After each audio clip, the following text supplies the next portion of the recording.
श्री गणेशाय नमः।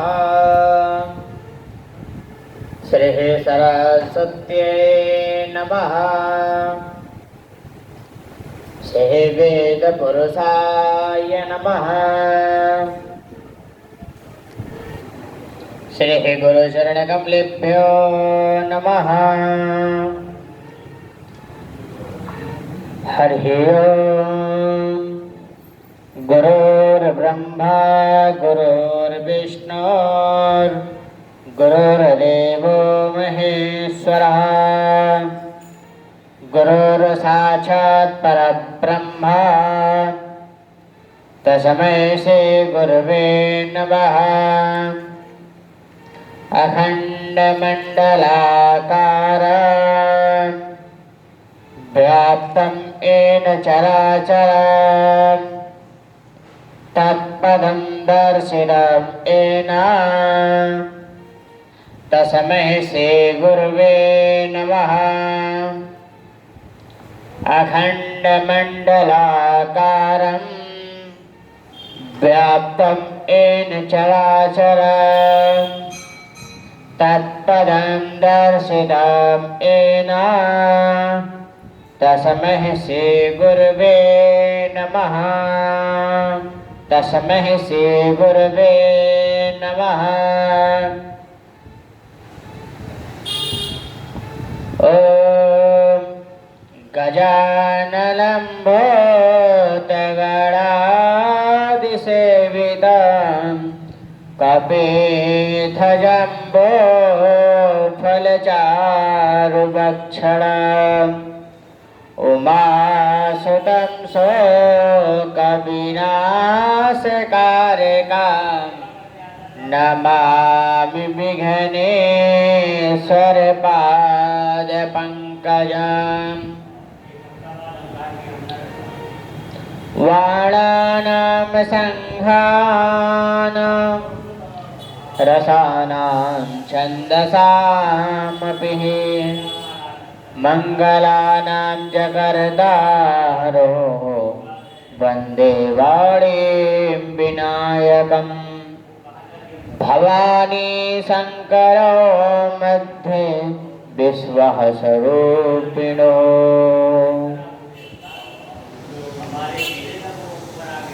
आज विगत दिन हम आप कथा को श्रवण कर रहे हैं। द्वितीय दिवस की कथा की बेला में बैठे हुए हैं हमारे सभी श्रोतागण भक्तजन, हमारी भारतीय संस्कृति गौरवमयी वासमय श्रद्धा माताएं तथा गौरव स्वरूपा बहनें।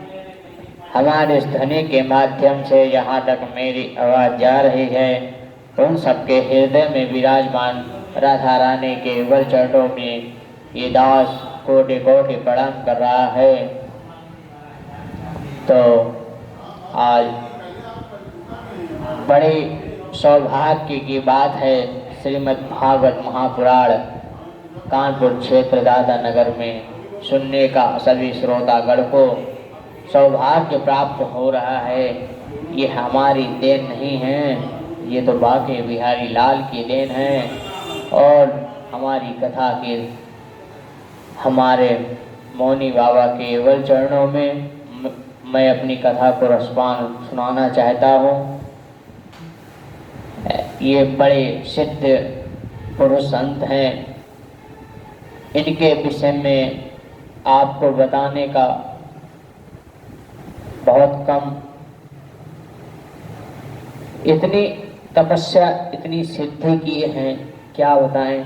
ऐसे महासंत पुरुष के चरणों में हमारा कोटि कोटि प्रणाम। ये जो सिद्ध मंदिर आज दादा नगर 46 मोहिनी बाबा धर्मांतरिष्ट आश्रम के नाम से जाना ही जा सकता है। तो आज हम अपनी वाणी को शुद्ध करने के लिए बाबा मोहिनी बाबा के युगल चरणों में ये दास कोटि कोटि प्रणाम कर रहा है और बाके बिहारी लाल की चरणों में ये दास कोटि कोटि प्रणाम कर रहा है। तो भगवान की कथा सुनने के लिए हम भगवान नाम हरि संकीर्तन करेंगे। उसके बाद भगवान की हरि कथा, हरि भजन, हरि सुंदर आपको सुनाने का अवसर प्राप्त होगा। बोलिए वृंदावन बिहारी लाल की जय हो। राधा रानी सरकार की जय हो।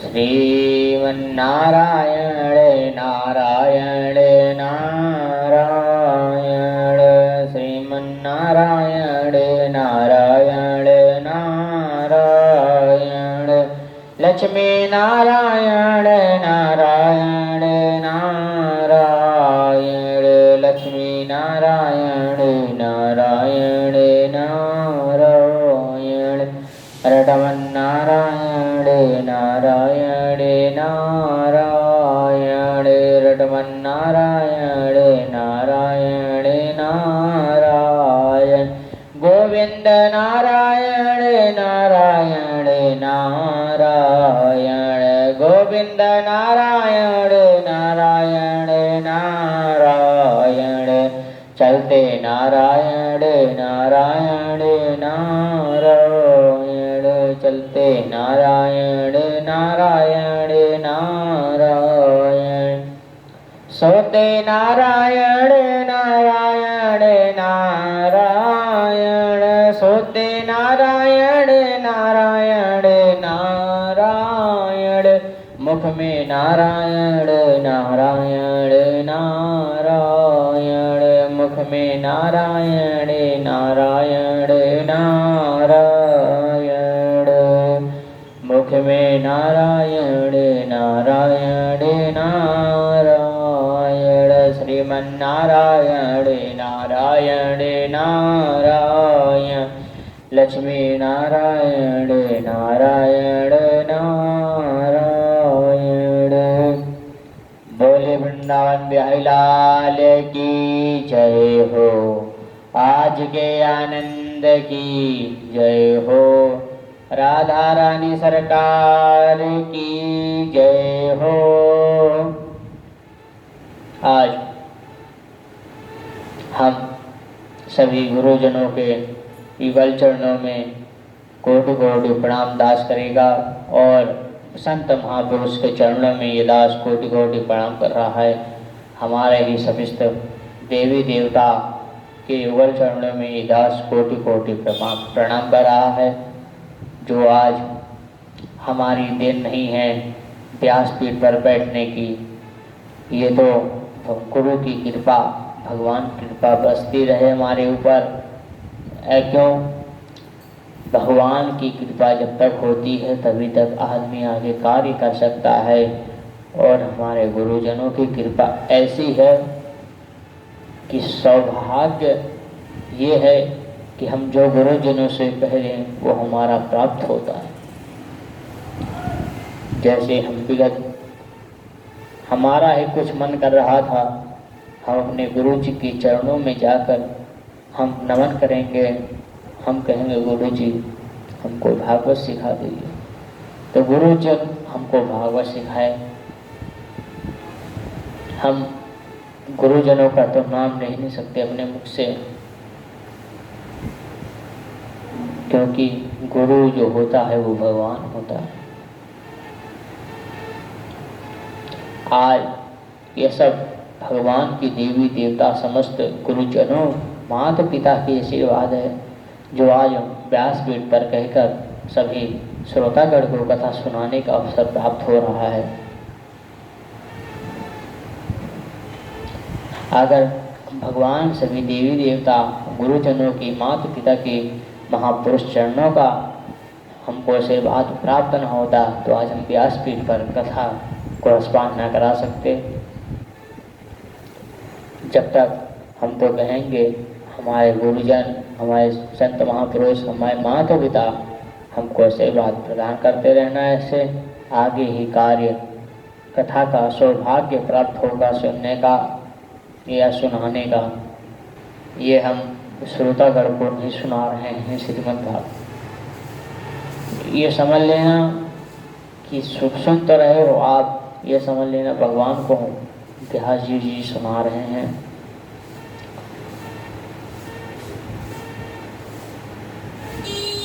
जैसे कथा में आता है, सुखदेव भगवान व्यासपीठ पर बैठकर सभी श्रोतागण को कथा सुना रहे थे।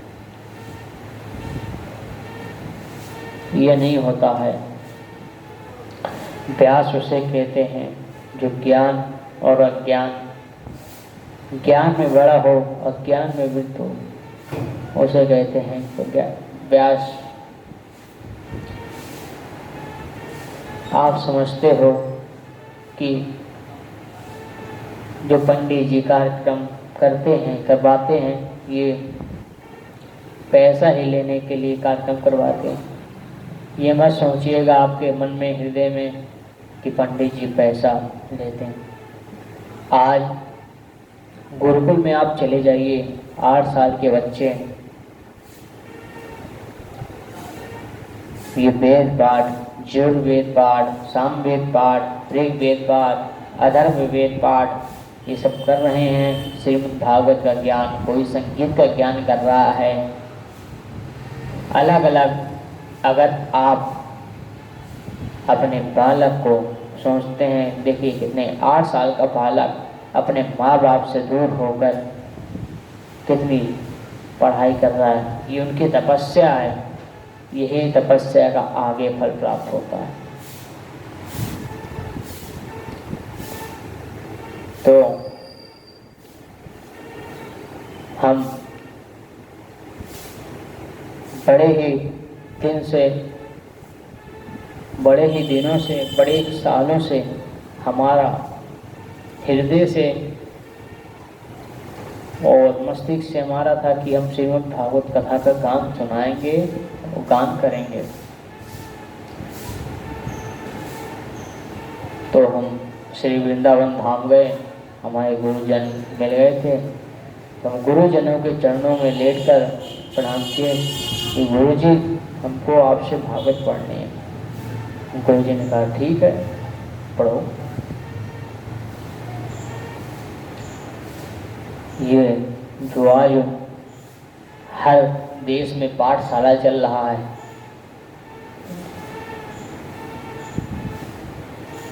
जो पटुक ब्राह्मण पढ़ रहे हों, आप भी एक बार जाइए आश्रम पे। आप भी तो उनकी माँ हो, आप तो सगे बेटे को मानती, वो भी आपका बेटा ही माना जाएगा। छोड़िए, अगर आजकल के बच्चों को ना 8 साल की उम्र भी छोड़ दो ना, माँ बाप को तो याद आती रहती है, बेटों को भी याद आती रहती है। तो यहीं से हम कथा का बहुत विलम्ब हो रहा है। कथा को आगे ही बढ़ाने का सौभाग्य प्राप्त हो आप सभी को, सुनाने का हमको अवसर प्राप्त हो। कथा जितनी ही सुनो उतनी ही कम है। कथा जितनी ही सुनोगे उतनी ही कम है। तो आइए भगवान कृष्ण की लीला, भगवान कृष्ण की रचयिता हम लोग सुनते हैं और ऐसे संत महापुरुष ऋषिगण के रचयिता सुनते हैं। बोलिए वृंदावन बिहारी लाल की जय हो। श्रीमद् भागवत महापुराण की जय हो। तो ऋषि ने पहले प्रश्न किया किम श्रेया। क्या किया प्रश्न में? किम श्रेया, प्राणी मात्र का कल्याण कैसे हो। जो जप करे, तप करे, हवन करे, पूजा करे, पाठ करे, वो कौन सा ऐसा कर्म करे कि जिससे उनका कल्याण प्राप्त हो जाए। दूसरा प्रश्न किया शास्त्र सहारा की। शास्त्र अनेक हैं और जिनके शास्त्र हैं, जितने जिसके शास्त्र हैं उतने तरह की बात की गई है। रामचरित मानस में अलग शास्त्रों का वर्णन गाया है, भागवत जी में अलग वर्णन गाया गया है, पद्म पुराण में अलग शास्त्र का रचयिता गाया गया है। ऐसे ही मंत्रों की अलग अलग विधान, अलग अलग शास्त्र का अनुवाद किया गया है। जैसे आपको हम एक मंत्र बता रहे हैं, हरि ओम मां गणहनन्तवा गणपतिगुंहवामहे प्रियाणान्तवा प्रियपतिगुंहवामहे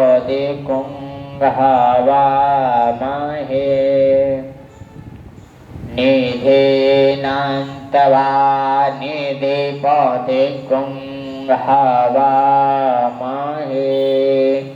वासो मामा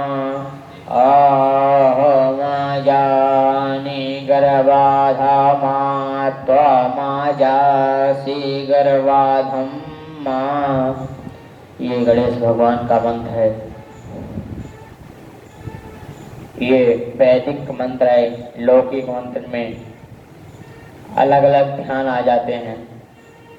लौकिक उसे कहते हैं। वैदिक मंत्रों के द्वारा वेद पाठ जो ब्राह्मण उच्चारण कर रहा है उसकी ध्वनि सुनकर आदमी के अंदर दिल गदगद हो जाता है। तो ऐसा कहा गया है। उनका सार क्या? हमारा तीसरा प्रश्न आया है। तीसरा प्रश्न क्या आया है? स्वारः तरः प्रयोजनम। भगवान के इसका इस धराधाम पर अवतार का प्रयोजन किया है। तो कहते हैं भगवान रावण ने और कंस का वध करने आते हैं। रावण ने और कंस ने वध करने के लिए आते हैं।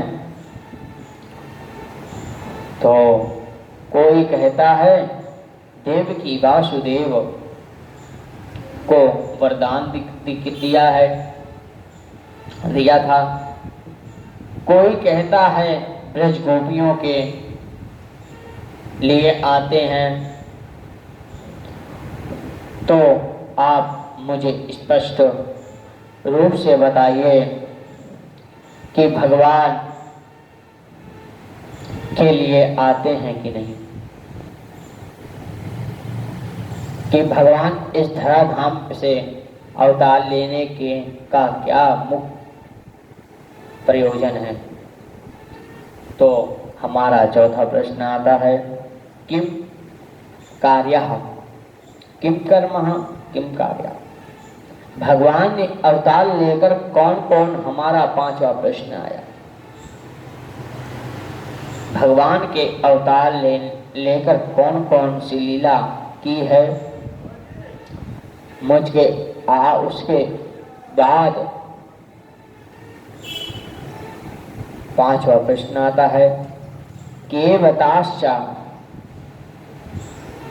भगवान के इस धराधाम देश बताए गए हैं। तो कोई 18वां कहता है, कोई 16वां कहता है,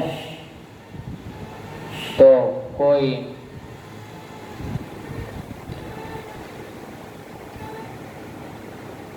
तो यहाँ कहता है कि एक रामचरितमानस में दोहा आता है, हरि अनंत हरि कथा अनंता, कहीं सुनहि बहुविधि सब संता। राम सिया राम जय जय राम। भगवान ने अवतार और भगवान की कथा अनंत है। तो हे सूत जी महाराज, आप मुझे स्पष्ट बताइए, भगवान ने इस धराधाम में कितने अवतार हुए। तो हमारा छठवां प्रश्न आया, बहिरासि योगेश्वर कृष्णो ब्राह्मणे धर्मावारिणे स्वयं काष्ठा मंदुनेताम धर्म संसार कर्ण। भगवान का तो संकल्प है, जब जब होई धर्म की हानि बाढ़हि असुर धर्म अभिमानी। जब तक धरहि प्रभु विधि शरीरा हरहि दया निधि सजन पीरा। जब जब इस पृथ्वी पर धर्म की हानि हो और अधर्म की वृद्धि हो जाती है, भगवान विभिन्न विभिन्न रूपों में अवतार लेकर इस धराधाम पे हरण करते। तो भागवत जी में पहले अध्याय में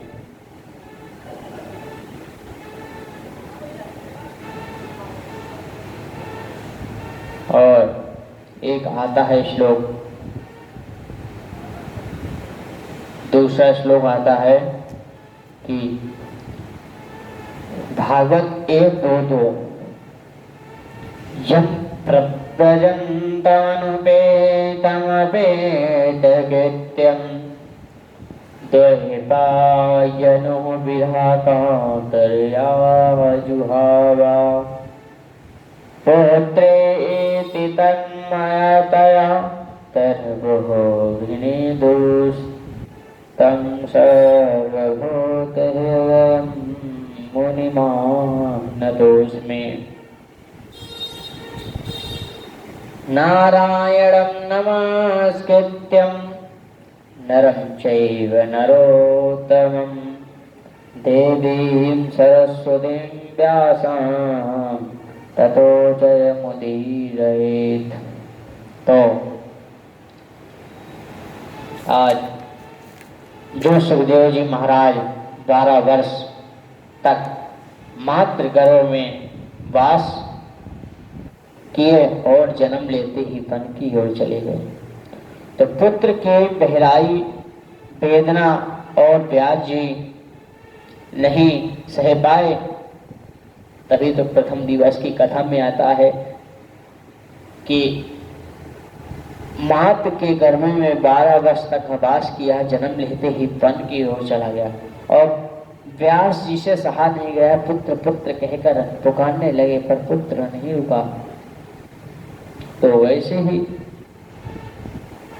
तो पुत्र पुत्र कहकर पुकारे तो उनको उनकी ओर से वृक्षों ने जवाब दिया, हे व्यास जी महाराज, आपके नजरों आप कहाँ जा रहे हो। ऐसा सर्वभूत हृदय से सुखदेव जी के चरणों में बारंबार प्रणाम करते हैं। तो जिन्होंने इस संसार रूपी सागर का पार जाने के लिए संपूर्ण शास्त्रों का सारे भूत इससे मद्भागवत रूपी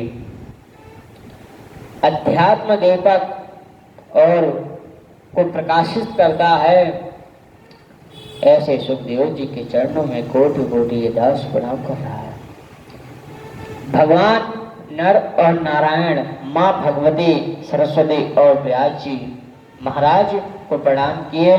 हम लोगों के भी हाथ जोड़कर गुरुदेव भगवान का ध्यान करते हैं।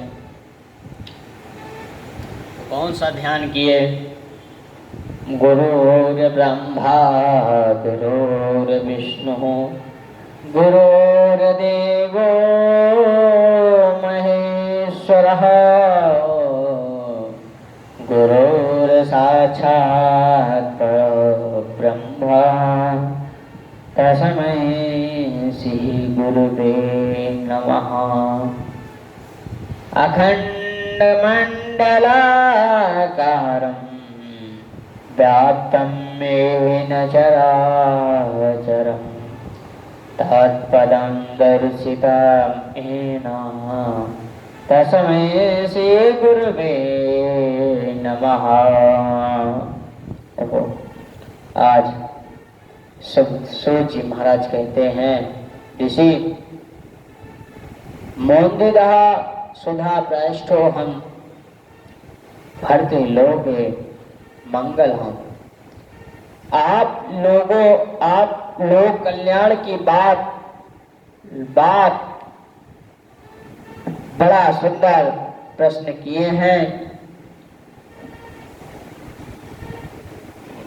सेवे पुरुषात् पुण्य धर्म यदो भक्ति दोक्ष से। प्राणी मात्र के कल्याण के लिए सबसे बड़ा अच्छा साधना है, जिसमें अध्यक्ष भगवान का के चरणों में उसकी सेवा भक्ति की हो जाए।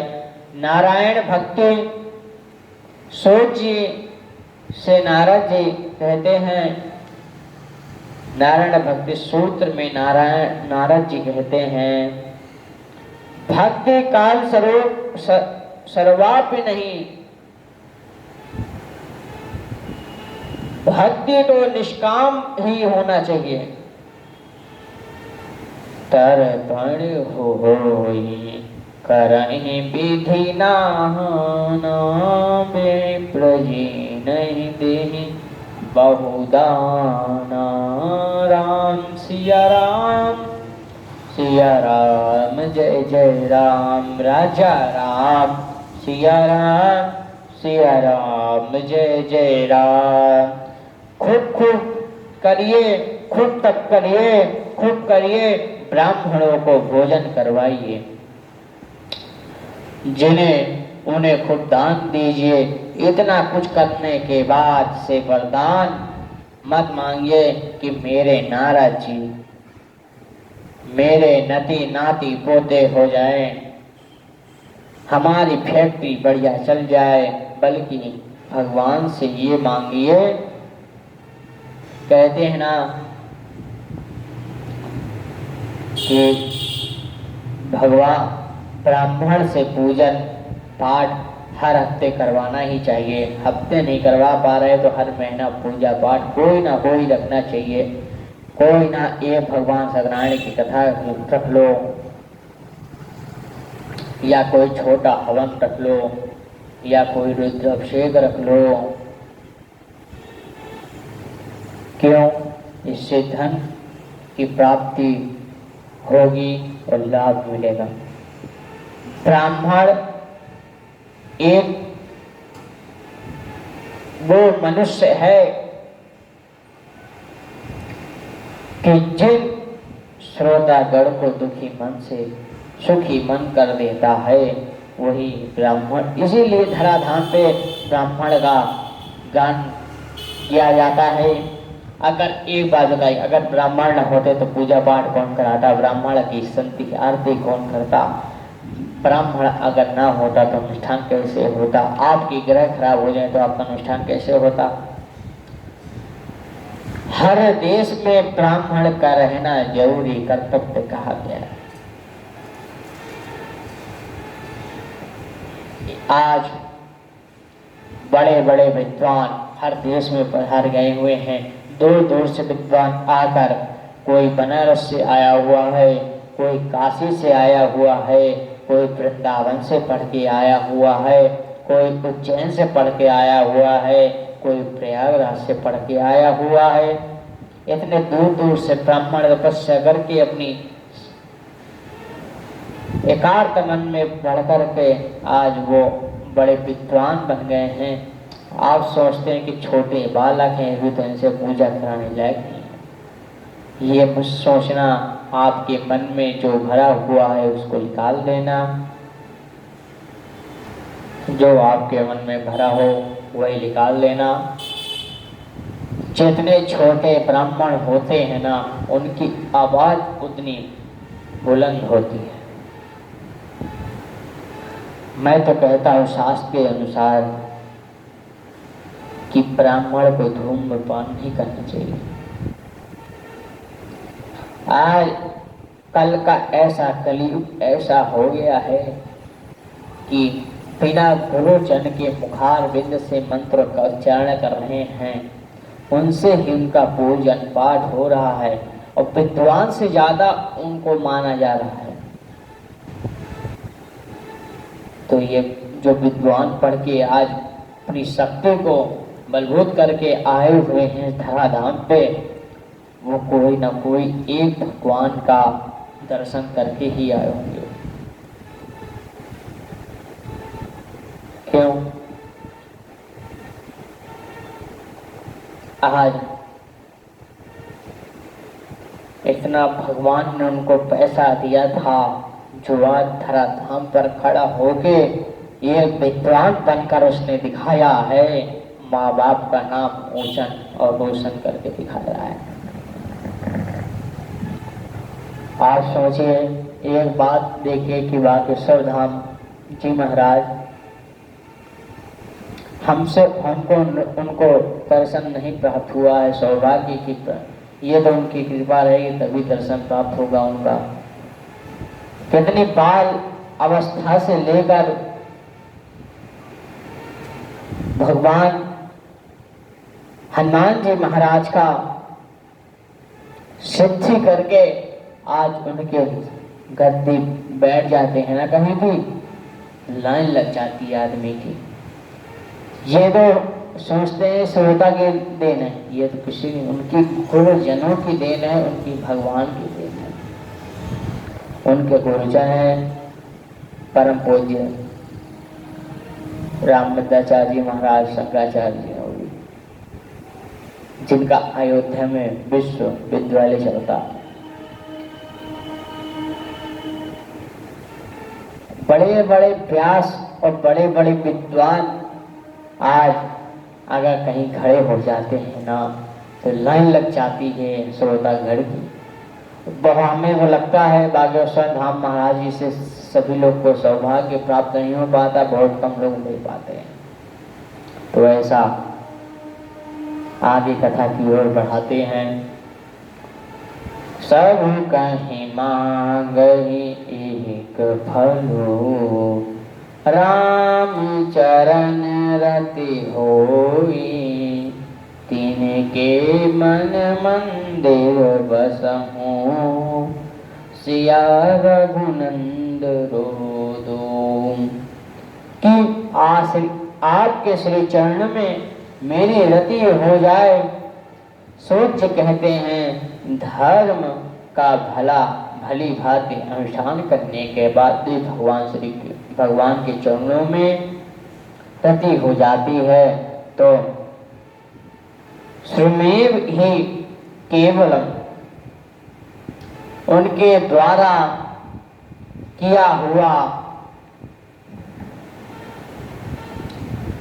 सारा धर्म अधर्म मात्र ही आपके धर्म अपवर्ग के लिए है और धर्म अधर्म के लिए है। लेकिन आज दुर्भाग्य धर्म को अधर्म साधना बना लिया है। अधर्म जरूर धर्म के लिए, लेकिन अधर्म के लिए बिल्कुल नहीं है। ये जीवन उस जीवन धन जगदीश के लिए है, लेकिन एक सत्याम विप्रह बंधे बांधितः, जो तत्व एक है इसलिए अनेक नामों से पुकारा जाता है। ब्रह्मा तो परमामेति भावना नेति शब्दयते, उसी के ब्रह्म परमात्मा और भगवान इत्यादि अनेक नामों से जाना जाता है, लेकिन वास्तव में वह तत्व एक ही है। हनुमत नाष्टगाम में हनुमान जी महाराज कहते हैं, क्या कहते हैं हनुमान जी महाराज? ये सोहव समुपते शिव इति ब्रह्माद विनोदी, बुद्धो बुद्धि इति प्राण पंखः, करोति नेयाधिकः, अविनाशेन सानरातः, कर्मोति किमीशं शक्तः।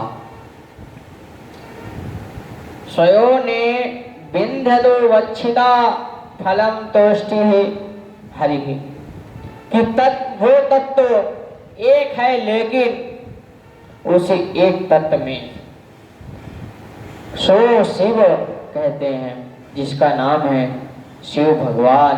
शिव के नाम के साथ शक्ति नाम से बौद्ध है, बुद्ध के नाम से मीमांसक, कर्म के नाम से जैव अनेक, हन्ना के नाम से जैनाधिका, कर्ता के नाम से वेद गिनता, ब्रह्मा के नाम से सन्यासी, परमात्मा का नाम से पुकारते हैं, और भक्त भगवान के नाम से पुकारते हैं, लेकिन वास्तव में वह तत्व एक ही है।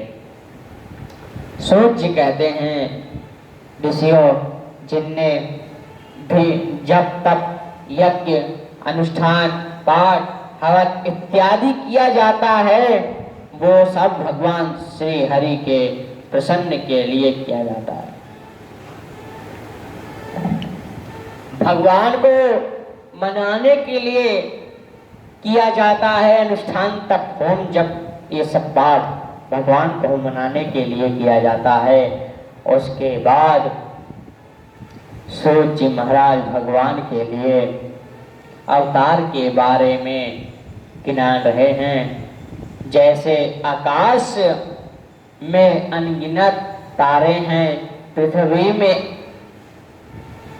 अनगिनत धूतकरण हैं, वैसे ही भगवान इस धराधाम पर अनंत कुमार हुए हैं। लेकिन मुख्य रूप से भगवान इस धराधाम पर 24 अवतार लिए हैं। भगवान कितने अवतार लिए इस धराधाम पर, कोई पूछे तो बता देना। 24 अवतार लिए। सूर्य कहते हैं ऋषियों, भगवान का पहला अवतार सनक, सनंदन, सनातन और सनत कुमार, इन 4 ब्रह्मचारियों के रूप में हुआ है, और अखंड ब्रह्मचर्य का पालन किया। भगवान दूसरा अवतार वराह के रूप में हुआ और पृथ्वी के रसातल से उद्धार किया। प्रभु का तीसरा अवतार श्री नारद जी के रूप में हुआ। चौथा अवतार नर नारायण के रूप में हुआ। इस अवतार के बाद भगवान का 5 अवतार कपिल देव के रूप में हुआ है, और जिसमें संख्या दर्शन उपदेश दिया है। भगवान का 6वां अवतार दत्तात्रेय के रूप में हुआ है।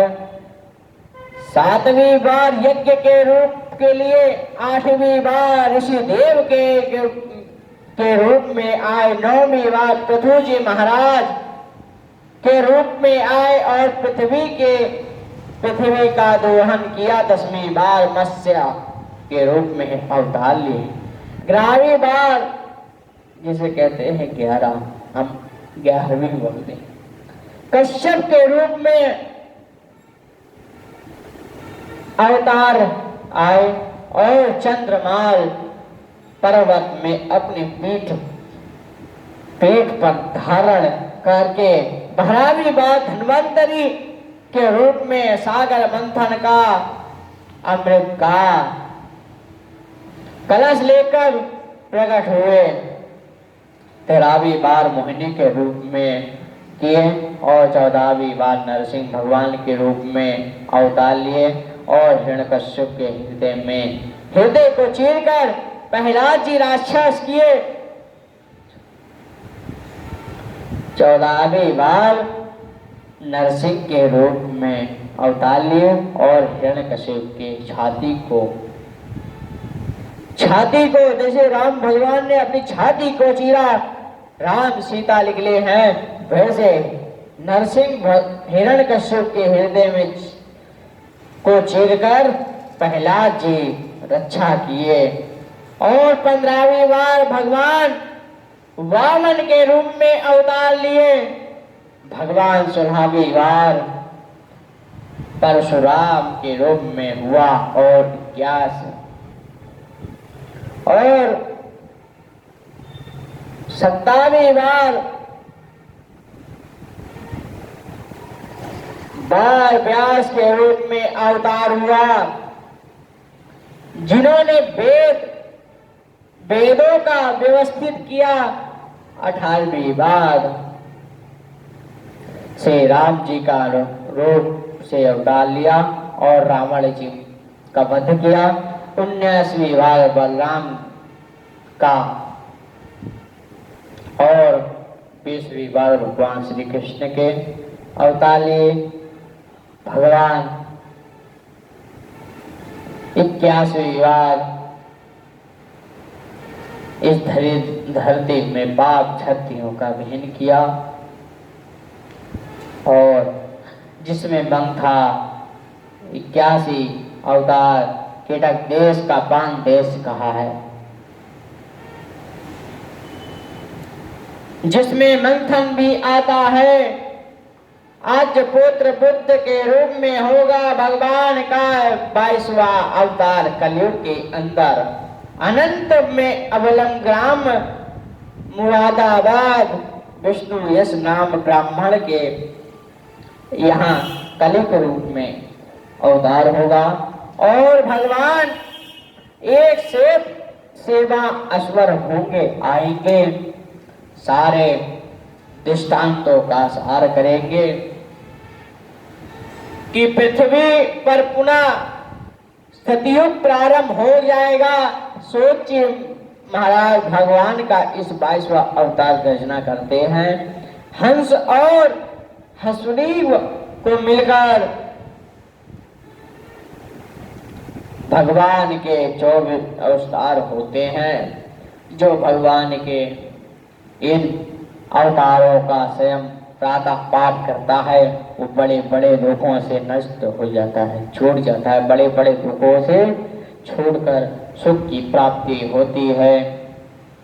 सूर्य जी कहते हैं भगवान ने इन 24 अवतारों में कोई अवतार तो कोई आशिक अवकाश अवतार लिए,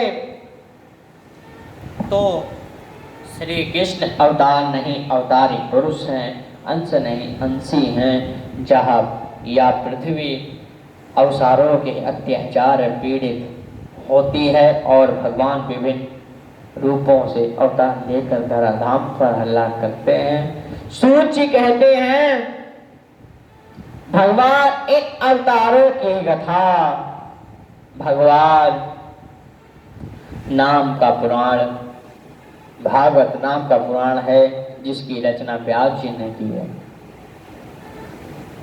और अपने परायण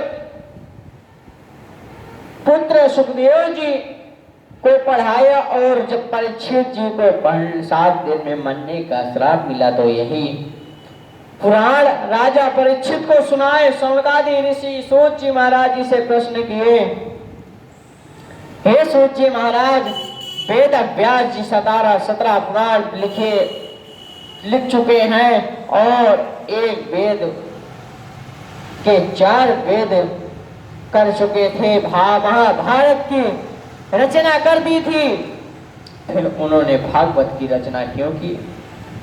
व्यास जी पुत्र सुखदेव जी को समुद्रिका थे, निपल्क थे, हिन्नापुर में नामत्यम का जन्ना जड़ बता विचार कर रहे थे राजा परीक्षित। उन्हें क्यों पढ़ाने? और हमारे तीसरा प्रश्न है, परीक्षित तो पांडव में वंशी के पांडव बड़े ब्राह्मण भक्त के फिर पंडित। परीक्षित ने समीप ऋषियों को अनेक से अनेक अपराध कर दिए, जिसमें ऋषि कुमार का कौन सा ऐसा अपराध दिया जिसमें ऋषि कुमार ने अनेक 7 दिन में मरने का श्राप दे दिया। हे गुरुदेव, आप मुझे बताइए व्यास जी भागवत में क्या रचना क्यों की है, सुखदेव जी क्यों पढ़े और परीक्षित को क्यों 7 दिन में मरने का श्राप मिला। भागवत की रचना भागवत के वक्ता और भागवत के श्रोता के बारे में तीसरा बड़े बड़े विस्तार से बताइए। तो सूत जी महाराज कहते हैं, सुनो ऋषि, बात या उस समय की है जब इस चतुर योगी का तीसरा द्वापर युग चल रहा था। उसका समय उपचारी वासु की कन्या सत्यवती के गर्भ में पराशर ऋषि के द्वादश भगवान के काला अवतार से व्यास जी का जन्म हुआ। हे पराशर ऋषि के पुत्र हैं, इसलिए उनके पराशर भी कहते हैं। बद्रिका आश्रम के बारे में वेद का फल खाकर तपस्या किए जिन्होंने कहे बद्रिका आश्रम कहते हैं। एक बद्रिका आश्रम है वृंदावन में, जिन्हें 32 गुरु जी भी कहा जाता है। आप तो वहां भी एक बैर का पेड़ है, वहां भी फल आता है। हमें लगता वही होंगे या हमें ऐसा अंजात और हो रहा है, ऐसा मन में वो अभिलाषा हो रही, पर हो सकते हैं और कोई भी हो। पर मेरी बात को कोई अपने ऊपर मत उतारना, ये तो मैं ऐसे ही कह रहा हूँ, शायद वो हो सकते हैं या नहीं। तो इन्होंने वेद और ब्राह्मणों पर अनुग्रह करने के लिए वेदों का विस्तार किया है, इसलिए उन्होंने वेद अभ्यास कहते हैं। यमुना जी श्री कृष्ण द्वीप में इसका जन्म है, द्वीप में जन्म हुआ इन्हें, इसलिए इनका कृष्ण द्वैपायन भी कहते हैं, द्वैपायन। एक बार की बात है, सूर्योदय के समय व्यास जी श्री सरस्वती नदी के किनारे बैठकर भगवान का भजन तपस्या कर रहे थे, ध्यान कर रहे थे। और व्यास जी के मन में बड़ा अशांत हुआ था। व्यास जी ने विचार करने लगे कि मैंने गुरु ग्रंथ का गोविंद का आशा का पालन किया, लेकिन लोगों की आयु वृद्ध हो गई है। मदन देकर एक वेद 4 भाग कर दिए हैं और पुराण लिख दिए हैं, यहाँ तक कि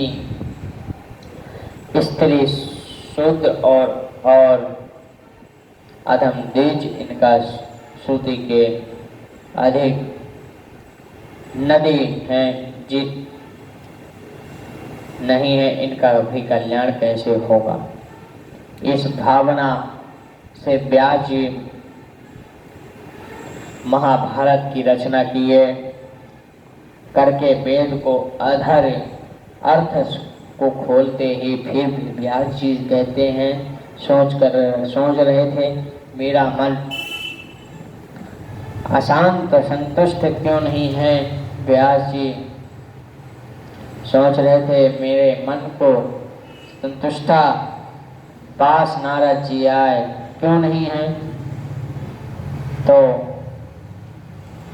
व्यास जी ये सोचकर उसी समय अनेक पास नारद जी के पास आए।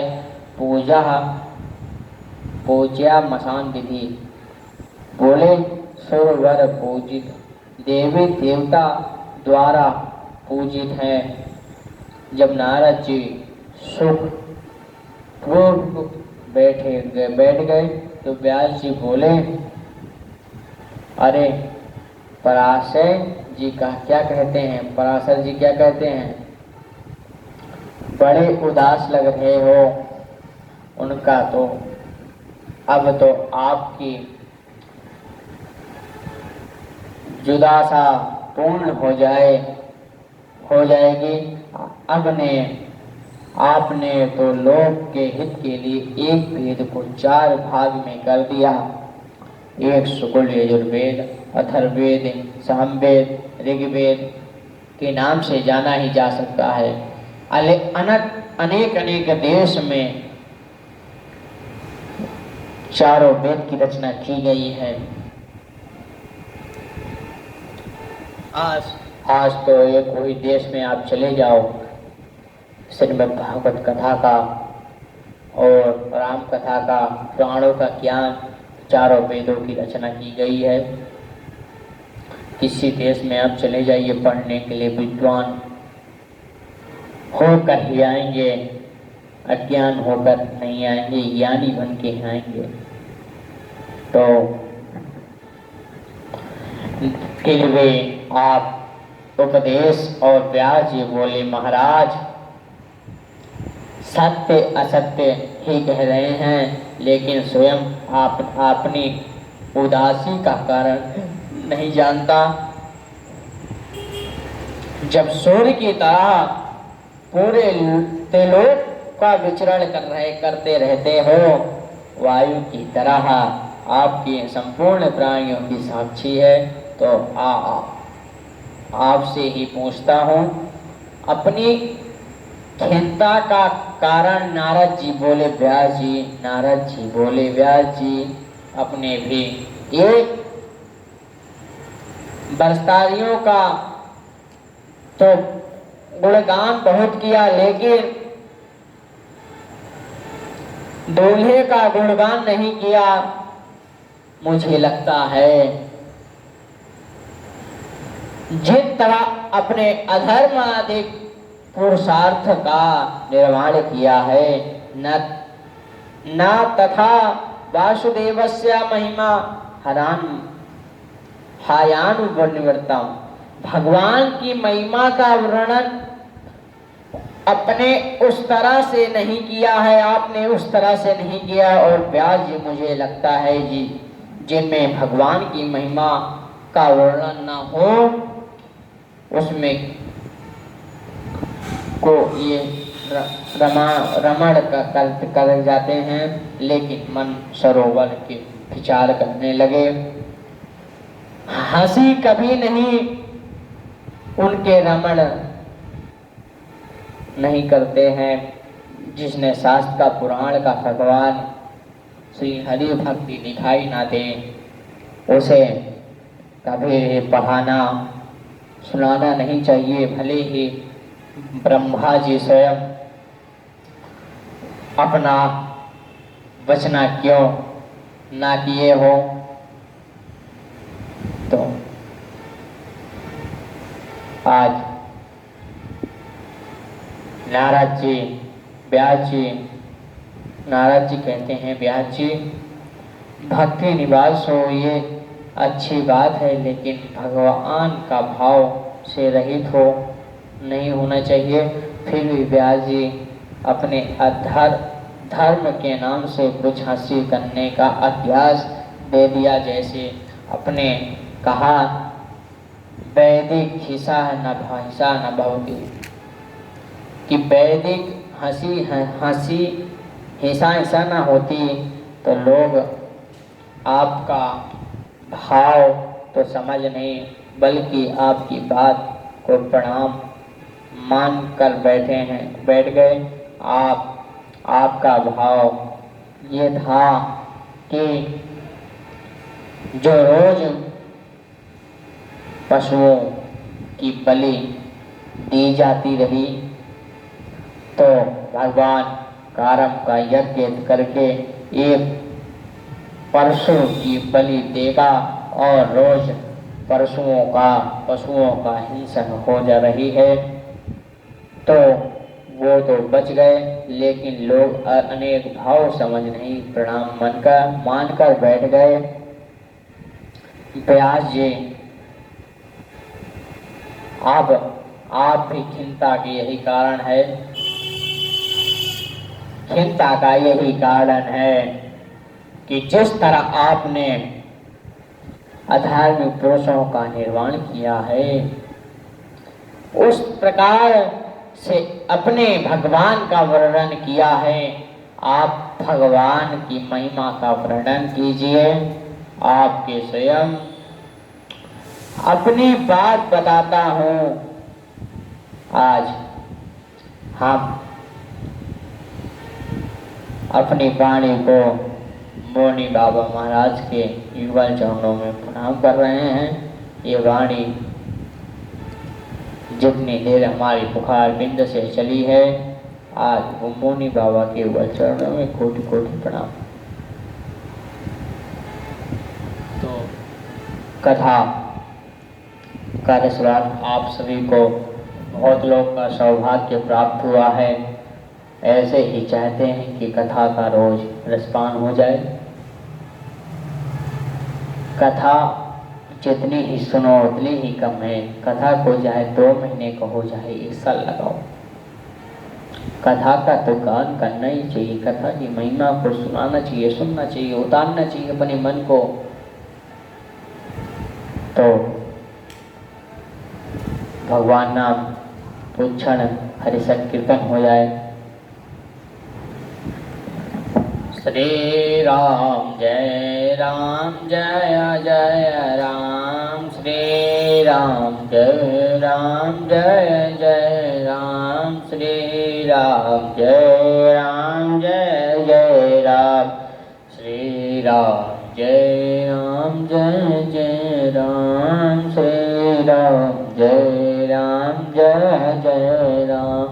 श्री राम जय जय राम, श्री राम जय जय राम, श्री राम जय जय राम,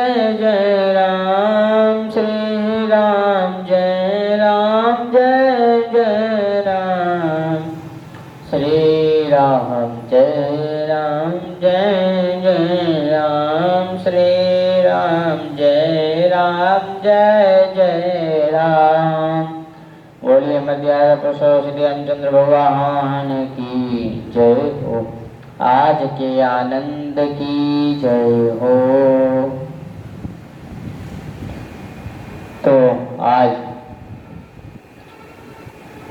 बताया था बड़े महापुरुष चरण मौनी बाबा जी महाराज, जिनने बैठकर बिना जल बिना भोजन का तपस्या की है। कहा गया कि भगवान मौनी बाबा जी महाराज 1 साल तक का जल का ग्रहण नहीं किए। और सोचो, जल का ग्रहण न किए आदमी तपस्या कर रहा है जीवित रहकर। उनने अपना यही सुन लो, जीवित में ही भगवान की तपस्या इतनी की थी, अपने आप तपस्या से आत्मा शांत कर दिए। वो भी बैठ कर तपस्या कर रहे थे, भगवान की तपस्या कर रहे थे। कुटिया में बैठकर अपने आप शरीर को शांत कर लिए। ऐसे महापुरुष के चरणों में मेरा तो कोटि कोटि प्रणाम। ये बड़ी सिद्ध मंदिर है। जैसे भगवान की हरि इच्छा हरि संकीर्तन करने का सौभाग्य प्राप्त होता है। आइए भगवान की जयकारों का निर्माण करते हैं। धर्म की जय हो, अधर्म का नाश हो, प्राणियों में सद्भावना हो, विश्व का कल्याण हो, गौ हत्या बंद हो, गौ माता की जय हो, मौनी बाबा की जय हो, हनुमान जी महाराज की जय हो, शंकर भगवान की जय हो, काल भैरव भगवान की जय हो, दुर्गा मैया की जय हो, ठाकुर जी महाराज की जय हो, धर्म की जय हो, वैदिक कल्प काया परिवार की जय हो, अपने माता पिता की जय हो, हमारे गुरुजन की जय हो, समस्त गुरुजनों की जय हो। नमः पार्वती पते हर हर महादेव शंभो नमः पार्वती पते हर हर महादेव जय जय श्री राम।